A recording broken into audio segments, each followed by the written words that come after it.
하나님, 오늘도 주님께로 나왔습니다. 산 위에서 흘러내리는 시냇물처럼 우리의 영혼으로 흘러들어오는 하나님의 생명수를 이른 새벽 마시는 이 기쁨은 어느 누구도 알 수 없는 신비입니다. 하나님, 신선한 공기와 더불어 주님의 생명의 기운을 오늘 이 새벽에 마시게 하시옵고, 하루를 든든히 견디고도 남을 묵직한 생명의 양식을 오늘 이 새벽에 먹게 하여 주시옵소서. 일찍 일어나 부지런히 일하는 이들이 얻는 여유로움과 풍성함을 오늘 이 새벽에 주님께 나온 모든 이들이 누리게 하여 주시옵소서. 하나님, 오늘이라는 하루는 어느 누구도 아직 가져보지 못한 시간입니다. 누구에게나 공평하고 누구에게나 동일하게 열리는 시간입니다. 하나님, 오늘 하루를 마무리하는 저녁이 되었을 때 후회가 없었으면 좋겠습니다. 도리어 감사가 가득했으면 좋겠습니다. 하나님, 오늘 우리의 하루가 카이로스적 시간이 일어나는 알찬 시간들이 되기를 원합니다. 지나가는 시간이 아니라 만남이 일어나는 시간이 되게 하옵소서. 버티는 시간이 아니라 창조하는 시간이 되게 하여 주시옵소서. 소진되는 시간이 아니라 채워지는 시간이 되게 하여 주시옵소서. 무질서로 흘러가는 그런 시간이 아니라 정돈되고 정립되고 더 질서 잡아가는 시간이 되게 하여 주시옵소서. 하나님, 오늘 우리의 하루가 참 아름답고 복되어 저녁이 되었을 때 만족함으로 잠자리에 들 수 있는 복된 하루가 되게 하여 주시옵소서. 아버지 하나님, 오늘 이 아침 재앙과 같은 환경 속에서 하루를 시작하는 이들을 위하여 기도합니다. 가정의 폭력을 견디며 살아가는 이들이 있습니다. 비인간적인 대우를 받으며 고통스러운 시간을 보내는 이들이 있습니다. 하루하루 먹을 것을 걱정하며 생존을 걱정하며 살아가는 이들이 있습니다. 몸이 상할 정도로 일해야만 살 수 있어 몸을 혹사시키며 하루하루 연명하는 이들도 있습니다. 병들었지만 치료받을 길 없어 그저 죽음을 기다리듯 하루하루를 살아가는 이들도 있습니다.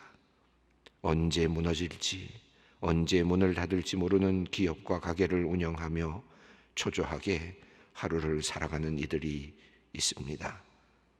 하나님, 소망 없이 살아가는 이들에게 하나님께서 길이 되어 주시고 도움의 바위가 되어 주시옵소서. 절망 속에서도 작은 희망을 보게 하시고 조금씩 나아지는 역사를 경험케 하여 주시옵소서. 그들이 어려운 환경을 잘 견딜 수 있도록 강한 마음과 정신을 주시옵소서. 마음이 무너져 내리지 않도록 주님께서 지켜주시옵소서. 무엇보다 기도하게 하시고 기도의 응답을 경험하며 믿음이 성장하는 귀한 계기가 되게 하여 주시옵소서. 하나님, 우리가 코로나19 감염병의 확산을 막기 위해 이웃을 사랑하는 마음으로 온라인으로 예배를 드리고 있습니다만, 예배당의 문이 열려도 주님의 전에 나와 함께 찬양하고 기도할 수 없는 그런 처지에 있는 이들도 참 많습니다. 먼저 질병이나 사고로 병실에서 핸드폰을 통해 홀로 예배를 드리는 환우들이 있습니다. 국가의 부름을 받고 경계 근무를 서다 또는 내무반에서 온라인 예배를 드리는 병사들이 있습니다. 일터에서 밤샘 근무를 마치고 새벽 말씀이 듣고 싶어 작은 모니터를 앞에 두고 고개 숙인 고단한 직장인도 있습니다. 출장이나 유학, 이민으로 먼 곳에서 시차를 따져가며 라이브 스트리밍 시스템으로 이 새벽 예배를 드리는 디아스포라 소망의 식구들도 있습니다. 여러 상황 가운데 흩어진 하나님의 백성들에게 이 시간 하나님의 자비와 은총을 부어 주시옵소서. 하나님, 어린 나이에 병원에서 긴 시간 동안 투병 생활을 해야 하는 아이들을 위해 기도합니다. 특별히 소아암에 걸려 병원과 가정을 오고 가는 안타까운 어린이들을 위해 기도합니다.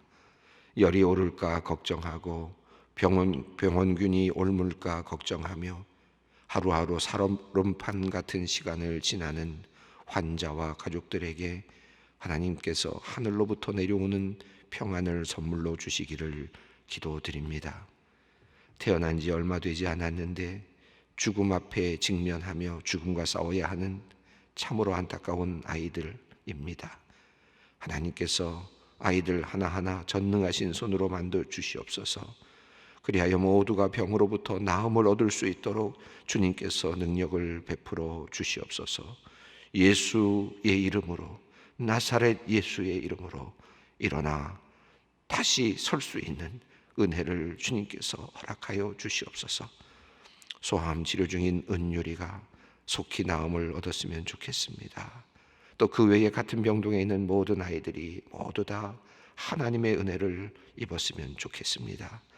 하나님의 자비로우신 은혜로 기적을 경험하는 역사를 주님께서 이루어 주시옵소서.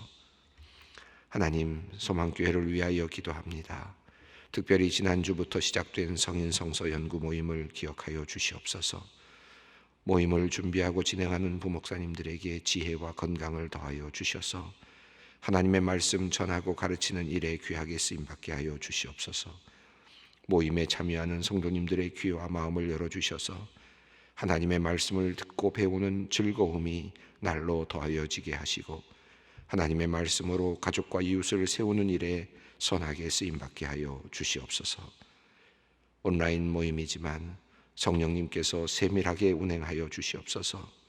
그리하여 시공간을 초월하여 역사하시는 하나님의 손길을 다 함께 느끼며 찬송케 하옵소서. 무엇보다 모임을 통하여 지식뿐만 아니라 하나님을 사랑하고 이웃을 사랑하는 마음이 더욱 깊어지게 하셔서 사랑의 열매를 풍성하게 맺는 아름다운 소망교회 되게 하여 주시옵소서. 하나님, 오늘도 병상에서 주님의 도우심을 기다리는 이들이 있습니다. 주님께서 한 사람 한 사람 다가가 주시고 손잡아 주시고 일으켜 세워 주시옵소서. 믿음을 잃지 않게 하시고 소망을 가지고 투병의 시간을 견뎌내게 하여 주시옵소서. 건강을 회복하여 주님께 영광 돌리는 삶을 살아내게 하여 주시옵소서. 하나님, 이제 말씀 앞으로 나아갑니다. 주님의 말씀 읽고 들을 때 성령께서 함께하여 주셔서 참 깨달음 있게 하시고 우리의 삶에 변화가 있게 하여 주시옵소서. 예수님의 이름으로 기도 올리옵나이다. 아멘. 오늘 주시는 말씀은 사도행전 3장 1절로 10절 말씀입니다. 사도행전 3장 1절로 10절 말씀을 함께 봉독하도록 하겠습니다. 제9시 기도 시간에 베드로와 요한이 성전에 올라갈새 나면서 못 걷게 된 이를 사람들이 메고 오니 이는 성전에 들어가는 사람들에게 구걸하기 위하여 날마다 미문이라는 성전문에 두는 자라. 그가 베드로와 요한이 성전에 들어가려 함을 보고 구걸하거늘 베드로가 요한과 더불어 주목하여 이르되 우리를 보라 하니 그가 그들에게 무엇을 얻을까 하여 바라보거늘 베드로가 이르되 은과 금은 내게 없거니와 내게 있는 이것을 내게 주노니 나사렛 예수 그리스도의 이름으로 일어나 걸으라 하고 오른손을 잡아 일으키니 발과 발목이 곧 힘을 얻고 뛰어서서 걸으며 그들과 함께 성전으로 들어가면서 걷기도 하고 뛰기도 하며 하나님을 찬송하니 그 모든 백성이 그 걷는 것과 하나님을 찬송함을 보고 그가 본래 성전 미문에 앉아 구걸하던 사람인 줄 알고 그에게 일어난 일로 인하여 심히 놀랍게 여기며 놀라니라. 사도행전 3장으로 이제 진입했습니다. 앞서 내용은 데오빌로에게 보내는 편지의 그 서문으로 시작된 내용에서 출발해서 예수 그리스도의 모든 사역을 요약했고 그리고 예수님께서 말씀하셨던 그 약속의 말씀, 성령을 기다리라는 말씀이 이어졌고 약속대로 성령이 임재하였다는 사실을 알려주었습니다. 성령을 받고 제자들이 방언을 받았습니다. 그래서 각자의 언어로 각각 알아들을 수 있는 나라 사람들의 말로 복음을 전하기 시작했고 그 복음을 전하는 그 내용 중에서 가장 대표적인 모습으로 베드로의 설교가 소개되었습니다. 그리고 이 베드로의 설교를 통해서 이제 교회가 설립되고 이제 교회의 아름다운 초대교회 모습이 드러나고 있는 것을 우리가 확인할 수 있었습니다. 교제가 일어나고 말씀이 있고 또 기도가 있고 또 떡을 떼는 모습이 있고 또 세례의 모습이 있고 찬양이 있는 이런 다양한 초대교회 모습이 그려지고 있는 것을 우리가 확인했습니다. 한 단락이 이제 끝났는데요. 그리고 나서 두 번째 이제 이야기가 시작이 됩니다. 이 이야기는 이제 조금 또 계속 이어지면서 하나의 큰 그 단락을 만드는데, 첫 번째 오늘 본문은 이제 기적을 일으키는 사건이 오늘 본문 속에 나타나고 있습니다. 성령의 임재하심으로 어떤 일이 일어났는가? 첫 번째 단락에서 성령의 오순절 그 다락방의 역사를 통해서 그들이 경험했던 것은 방언이었습니다. 사람들이 당시에 알아들을 수 있는 각 나라의 말로 말할 수 있게 된 것이고 기도할 수 있게 된 것이고 찬양할 수 있게 된 것이죠. 그래서 사람들이 그것을 보면서 놀랐습니다. 어떻게 된 일인가라고 그렇게 생각을 하게 되었고, 그것에 의해서 설교가 이루어지고 교회가 설립되는 과정이 일어났음을 확인했습니다. 그래서 첫 번째 성령의 임재는 방언, 이렇게 연결이 되죠. 그런데 이제 오늘 이야기 속에서 이 성령의 임재가 또 어떤 일을 일으키는가 하는 것을 이제 보여주는데, 그것은 바로 병 고치는 역사였습니다. 기적이 일어나는 역사였습니다. 이것이 이제 오늘 본문이 우리에게 알려주는 내용입니다. 너무나도 많이 알고 있고 또 많이 설교 말씀으로도 선포되고, 그래서 우리 성도님들이 잘 알고 있는 내용이라고 생각합니다. 이 부분 우리가 한번 하나하나 살펴보도록 하겠습니다. 1절 말씀을 함께 읽어보겠습니다. 제9시 기도 시간에 베드로와 요한이 성전에 올라갈새. 이 말씀은 이제 앞에 나왔던 내용에서 이제 특별한 사례 하나로 지금 넘어가고 있는 것을 우리가 확인할 수 있는 그런 대목입니다. 앞서 2장 43절에 이런 내용이 있었죠. 제가 한번 읽어드릴게요. 사람마다 두려워하는데 사도들로 말미암아 기사와 표적이 많이 나타나니, 이제 이런 표현이 나왔거든요. 이렇게 초대교회의 모습을 전체적으로 요약하는 그런 내용 속에서 그런 말씀이 있었습니다. 그래서 사도들을 통해서 기사와 표적이 많이 나타났다라고 했지만 사도행전 1장, 2장에는 사도들이 어떤 기적을 베풀었는지에 대한 구체적인 사례는 없었거든요. 그런데 이제 오늘 본문이 이제 그 사례를 설명하고 있는 내용입니다. 그리고 이 46절을 보면 초대교회가 어떤 그 예전적인 하나의 그 행태를 가지고 있었는지를 보여주는 그 내용인데, 날마다 마음을 같이하여 성전에 모이기를 힘쓰고 집에서 떡을 떼며 순전한 마음으로 음식을 먹고, 이렇게 쭉 이어지는 부분이죠. 여기 보면 날마다 마음을 같이하여서 성전에 모이기를 힘썼다, 이 내용이 있습니다. 지난 시간에 제가 말씀드렸지만 초대교회는 우선적으로는 성전에서의 그 모임을 폐하지 않았습니다. 그대로 유지하면서 성전에 나가서 유대인으로서 기도했던 그 습관을 버리지 않았는데, 거기에 더하여서 초대교회 교인들이 집에 모여서 함께 떡을 떼고 그리고 함께 음식을 먹고 그리고 찬양하고 하는 이런 예배를 또 집에서 드렸다는 사실을 우리가 확인했죠. 그래서 성전에 올라가는 일을 그들이 매일 했다 하는 사실을 설명했습니다. 근데 그 사례가 이제 오늘 본문에 나오는 거죠.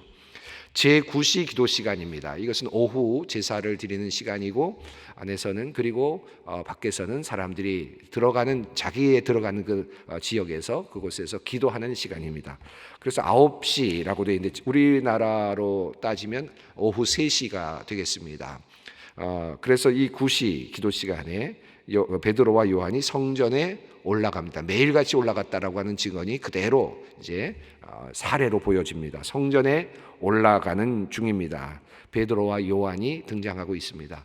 이 이야기 속에서 한 가지 좀 뭐랄까요, 아쉬운 점이라 그러면 요한은 어디 갔나 하는 그런 생각이 들어요.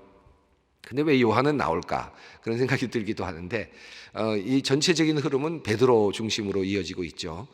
요한의 이름은 나오는데 요한의 특별한 그 사건, 사역 이런 것들은 나타나지 않는 좀 아쉬움이 있습니다. 특별히 오늘 본문에 또 그렇습니다.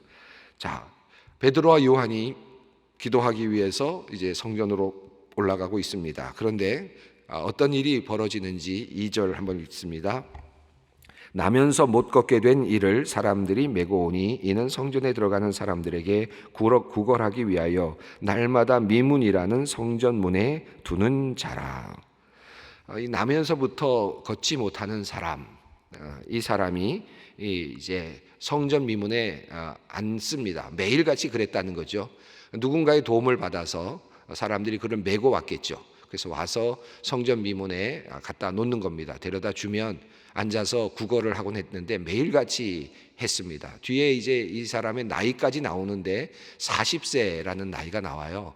그러면 이 친구는 40년 동안 어쩌면 그곳에 있었다라고 볼 수 있겠습니다. 이 40이라는 숫자는 늘 전에도 말씀드렸습니다만은 이 또 완전한 경험을 의미하지 않습니까? 이곳에서 구걸하기를 40년을 했다.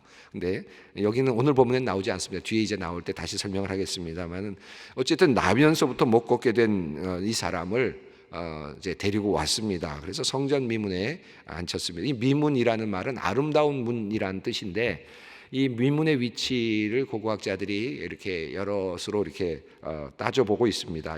그런데 정확하진 않지만 아마도 미시나에 따르면 나카노르 게이트라고 하는 그 유대인의 바깥 게이트가 있는데 그 게이트를 지나서 한쪽 안쪽으로 들어가는 그 게이트가 아마 성전 미문, 아름다운 문이라고 하는 이름을 가진 문이 아니겠는가 이렇게 추정을 하기도 합니다.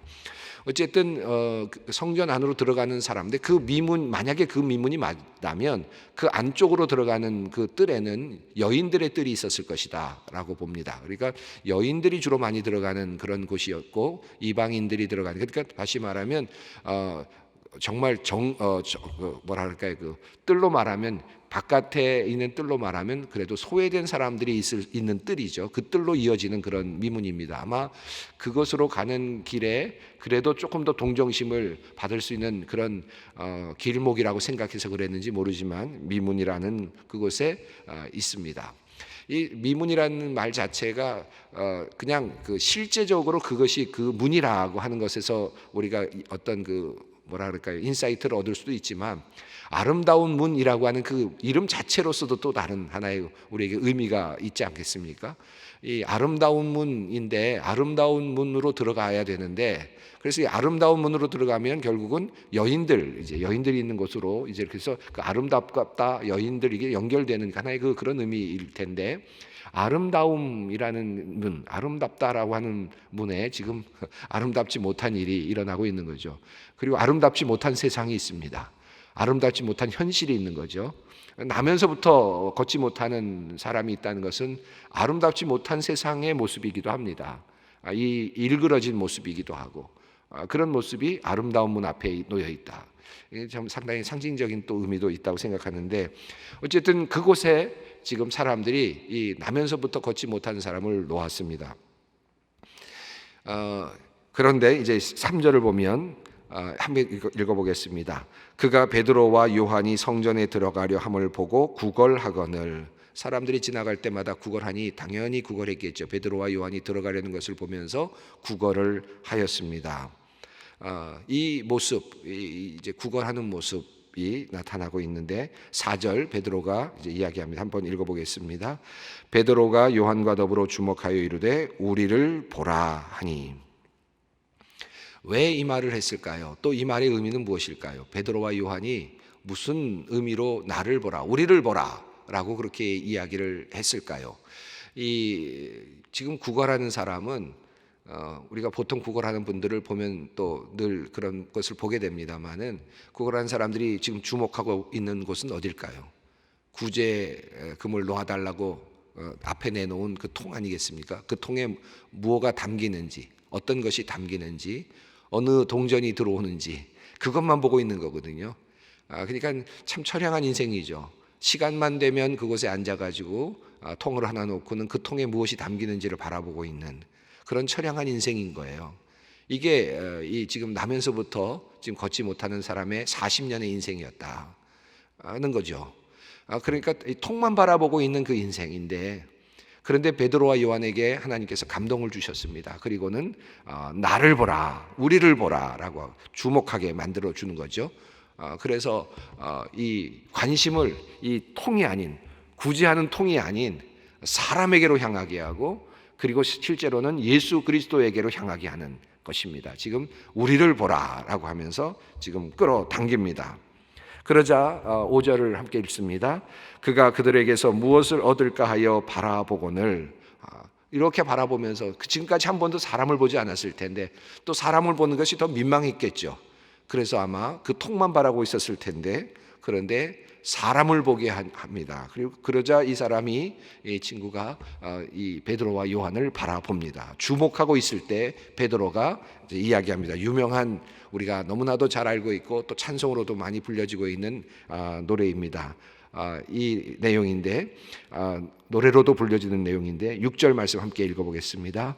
베드로가 이르되 은과 금은 내게 없거니와 내게 있는 이것을 내게 주노니 나사렛 예수 그리스도의 이름으로 일어나 걸으라 하고, 베드로가 은과 금은 내게 없지만 내게 있는 이것을 내게 준다. 나사렛 예수의 이름으로 일어나 걸으라 라고 말합니다. 이 문장이 굉장히 중요한데요. 여기 보면 이 또다시 예수의 이름이 등장합니다. 예수의 이름으로, 예수의 이름으로. 앞서서도 우리가 어찌할꼬라고 하는 그런 그 회중들의 그 물음에 대해서 너희가 예수의 이름으로 어떻게 하라겠습니까? 세례를 받으라. 회개하고 예수의 이름으로 세례를 받고 죄사함을 받고 죄사함을 받으라라고 하는 이 문장 속에서 예수의 이름이라고 하는 이름이 이제 등장했잖아요.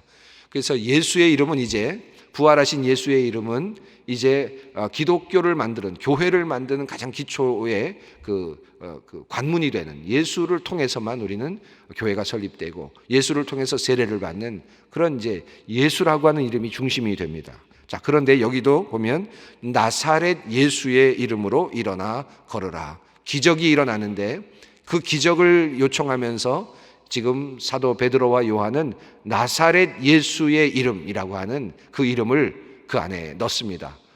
그냥 이름이 아니라 나사렛 예수입니다. 그 나사렛, 지금까지는 나사렛 그러면 그저 배척받는 지역이고 그저 그냥 하나의 그저 낮은 계층들의 사람이 사는 그런 갈릴리 지역에 그저 나사렛이죠. 그런데 이제 예수님의 이름을 부르면서 그 예수입니다. 살았던 예수, 33년을 사셨던 그 예수, 나사렛에서 성장하시고 나사렛에서 나오신 예수, 그 예수, 이 땅에서 3년 동안 공생애를 하셨던 그 예수, 나사렛 예수입니다. 그래서 분명하게 이 땅을 사셨던 예수라고 하는 사실을 분명하게 지목합니다. 그래서 나사렛 예수라는 말이 우리에게는 이제 이 성경 구절 때문에 입에 익지만 사실 의미가 굉장히 큽니다. 나사렛 예수는 하늘에 그냥 있는 예수가 아닙니다. 나사렛, 이 땅에 오셔서 삶을 사셨고 고통도 함께 겪으셨고 함께 사시다가 십자가에 달려서 돌아가시고 부활하신 예수, 나사렛 예수입니다. 그 예수의 이름으로 기적이 일어난다 라고 하는 사실을 이야기합니다. 은과 금은 내게 없지만 나사렛 예수의 이름으로 일어나 걸으라.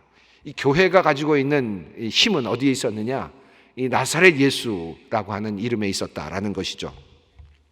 이 주석을 읽다 보니까 재미있는 것을 발견했어요. 여러 주석책에 이렇게 같이 나오는 이야기가 하나 있더라고요. FF 브루스가 쓴 책에도 있고 또 다른 주석에도 그렇고 조금씩 달라요. 근데 재미있는 이야기가 있는데 그것은 아마 그 토마스 아퀴나스가 그의 책에서 쓴 것을 가져다가 썼기 때문에인 것 같아요. 이 토마스 아퀴나스라고 하는 그 분이 이제 중세의 그 신학을 완성한 분 아닙니까? 그런데 이 토마스 아퀴나스가 한참 그 중세 시대가 부흥하고 커갈 때 이노센트 2세를 교황이죠. 그 당시 교황을 아련하고 방문한 그런 적이 있었던 것 같아요. 근데 그 다음부터 기록은 좀 다른데, 근데 아마도 이런 것 같습니다. 그곳에 가서 교황이 이제 바티칸 그 교황청을 보여주고 예배당 그 성베드로 성당을 보여주고 이렇게 보여주면서 함께 이야기를 나눌 그런 시간이 있었던 것 같아요.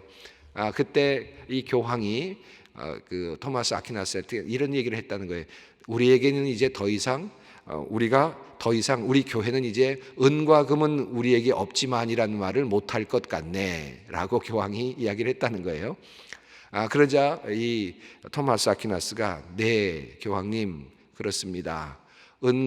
은과 금은 내게 없다라는 말을 하지 못할 것 같네라고 하는 교황의 말을 받으면서 이 토마스 아퀴나스는 예수님의 이름으로 일어나 걸으라라는 말도 못할 것 같습니다 라고 그렇게 이야기했다는 거예요. 이게 이제 토마스 아퀴나스의 글에 있어서 그것이 이제 이 주석가들이 이 부분에서 이게 다루면서 설명하는 내용 속에 등장을 합니다. 우리가 가져야 될 것이 뭔가, 교회의 본질적인 가치가 뭘까? 은과 금이 아니라 우리의 본질적인 가치는 나사렛 예수 그리스도, 이것이다 라는 사실을 우리가 다시 한번 깊이 생각할 수 있으면 좋겠습니다. 그렇다고 해서 초대교회가 은과 금을 모으지 않은 건 아니에요. 여러분 보시면 아시지만 그들이 함께 공유하고 함께 나눴습니다. 그러나 그 나눈 것은 가난한 자들, 어려운 자들을 돕기 위한 그러한 공동의 삶을 나누기 위한 그런 구제 사건들이었습니다. 그러나 교회는 그럼에도 불구하고 가장 중심이 되는 것은 바로 예수 그리스도의 이름이었습니다. 예수의 이름으로 이제 기적이 일어납니다. 예수의 이름으로 표적이 일어났습니다. 이 말씀은 어떤 뜻이냐? 예수께서 하셨던 그 사역이 이제 교회로 이전되었다는 것이고, 예수께서 하셨던 그 표적과 기적의 역사가 바로 교회로 이전되었다, 사도들에게 이전되었다라고 하는 그런 의미이기도 합니다. 자, 7절 읽습니다. 오른손을 잡아 일으키니 발과 발목이 곧 힘을 얻고, 여기서 중요한 것은 곧 힘을 얻었다. 그냥 천천히가 아니라 예수 그리스도의 능력은, 기적은 바로 이어졌다는 것입니다. 곧 바로 즉시로 일어났다라는 것입니다. 그래서 8절을 읽습니다. 뛰어서 걸으며 그들과 함께 성전으로 들어가면서 걷기도 하고 뛰기도 하며 하나님을 찬송하니. 뛰어서 걸으며 그들과 함께 성전으로 들어가고 걷기도 하고 뛰기도 하고 하나님을 찬송했다. 얼마나 기뻤을까요? 그는 정말 걷고 싶었던 사람 같아요. 저는 이 사람에 대해서 어떤 분들은 좀 약간 폄하하는 이야기를 하는 분들도 있습니다. 이분이 원래 요즘 그런 일들이 있는데, 원래는 걷는 사람인데, 원래는 멀쩡한 사람인데, 속이고 구걸하던 사람인데, 갑자기 사도들이 나를 보라 그런 바람에 갑자기 쳐다보다가 끌어올리니까 갑자기 자기도 모르게 일어서게 돼서 그만 들통이 나는 바람에 그래서 뛰어다닌 것 아니냐, 이렇게 이제 그런 것으로 심리적으로 이렇게 이해하면서 세상적으로 그렇게 해석하는 분들도 있어요. 근데 저는 이렇게 생각하지 않습니다. 그렇게 생각하지 않습니다. 이것은 하나님께서 미리 준비하신 기적과 같은 역사이고 하나님께서 보여주신 표적입니다. 첫 번째로 사도들에 의해서 그가 고침을 받는 아주 대표적인 사람입니다. 그런 의미에서 하나님께서 아주 의미 있게 골랐을 거라고 생각해요. 그래서 그런지 그는 끝까지 그 법정에서 그를 떠나지 않습니다. 베드로 떠나지 않고 증언을 하고 그의 나이까지도 밝혀지고 분명하게 자기 자신이 드러나거든요. 하나님의 놀라운 기적을 그가 경험했고 또 그가 얼마나 걷고 싶었는지를 알 수 있는 대목이기도 합니다. 자기는 걷고 싶지 않았어요. 그런 사람이 아닙니다. 얼마나 걷고 싶어서 그것을 하나님께서 이루어 주신 기적적인 사례라고 할 수 있겠습니다. 이것을 보고 9절과 10절을 함께 읽습니다. 모든 백성이 그 걷는 것과 하나님을 찬송함을 보고 그가 본래 성전 미문에 앉아 구걸하던 사람인 줄 알고 그에게 일어난 일로 인하여 심히 놀랍게 여기며 놀라니라. 이제 이 사건이 이제 하나의 큰 파장을 일으키게 되었습니다.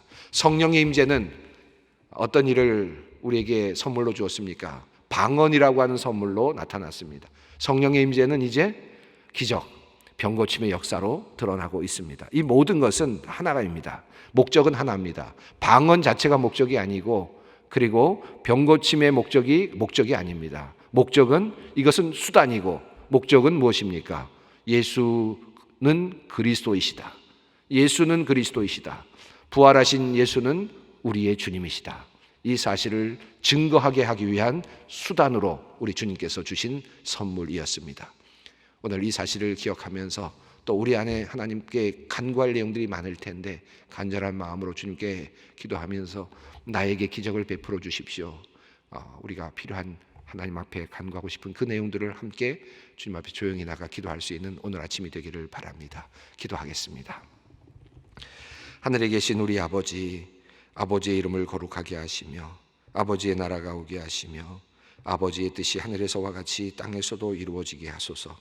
오늘 우리에게 일용할 양식을 주시고 우리가 우리에게 잘못한 사람을 용서하여 준 것 같이 우리 죄를 용서하여 주시고 우리를 시험에 빠지지 않게 하시고 악에서 구하소서. 나라와 권능과 영광이 영원히 아버지의 것입니다. 아멘.